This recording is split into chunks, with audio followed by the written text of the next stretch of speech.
Hello friends, Ammu சமையலுக்கு உங்களை வரவேற்கிறேன். இன்றைக்கி நம்ம பார்க்க போகிற சமையல் என்னென்னா உடைத்து ஊற்றிய முட்டை குழம்பு.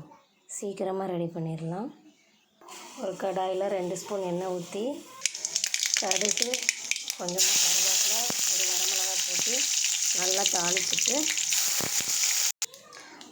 ஒரு 2 பல்லாரி, ஒரு பச்சை மிளகாய்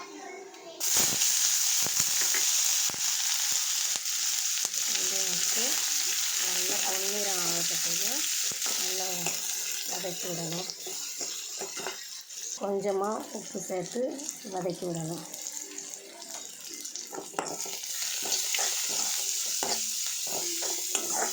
நல்லா பொன்னிறமாக ஆயிடுச்சு. இப்போது இஞ்சி பூண்டு பேஸ்ட் சேர்க்கணும்.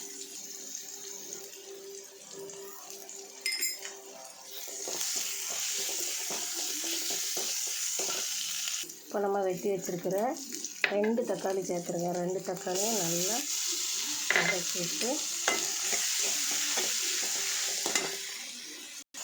மூடி போட்டு வேக வைக்கலாம். மூடி போட்டு வேக வச்சா சீக்கிரம் தக்காளி நல்லா மசிஞ்சிடும். இப்போ ஒரு 5 நிமிஷம் கழித்து ஓப்பன் பண்ணி பார்த்தா நல்லா மசிஞ்சிருக்கும் தக்காளி வெங்காயம் எல்லாம். இப்போ தேவையான பொடி சேர்த்துக்கலாம். நம்ம வீட்டில் அரைச்ச குழம்பு மிளகாய் பொடி ஒரு 2 ஸ்பூன்,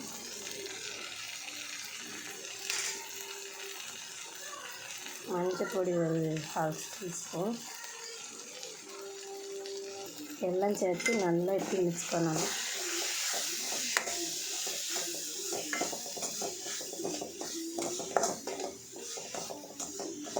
குழம்புக்கு தேவையான தண்ணி ஊற்றிக்கலாம்.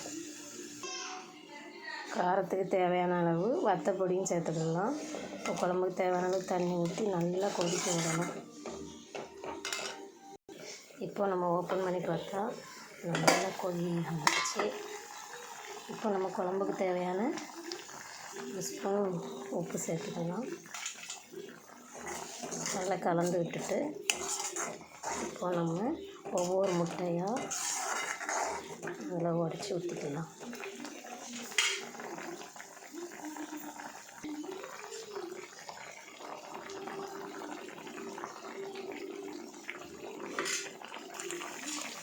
ஒவ்வொரு முட்டையாக உடச்சி உள்ளே சேர்த்துக்கலாம். முட்டை ஊற்றினதுக்கப்புறம் நம்ம கிண்டக்கூடாது.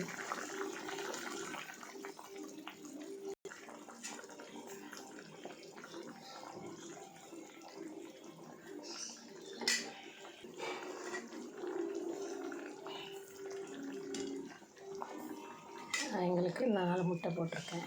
இப்போ மூடி போட்டு வேக வச்சிடலாம். முட்டை நல்லா கொதித்து வேகணும். ஆனால் நம்ம கரண்டி போட்டு அடிக்கடி கிளறக்கூடாது. எண்ணெய் பிரிஞ்சு வந்தோன்னா நம்ம ஆஃப் பண்ணிடலாம்.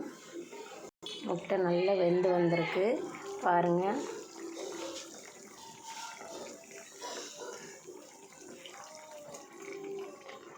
நம்ம சூடான சாதத்துடன் ஆளுக்கு ஒவ்வொரு முட்டை பீஸ் எடுத்து வச்சு நம்ம பரிமாறலாம். நல்லா டேஸ்டியாக இருக்கும். நீங்களும் உங்கள் வீட்டில் செஞ்சு பாருங்கள். எப்படி இருக்குன்னு சொல்லுங்கள்.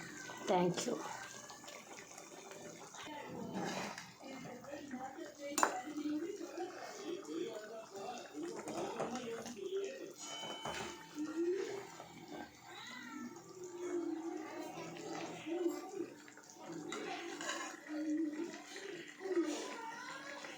சுவையான முட்டை கிரேவி ரெடி. உடைத்து ஊற்றிய முட்டை கிரேவி. தேங்க்யூ.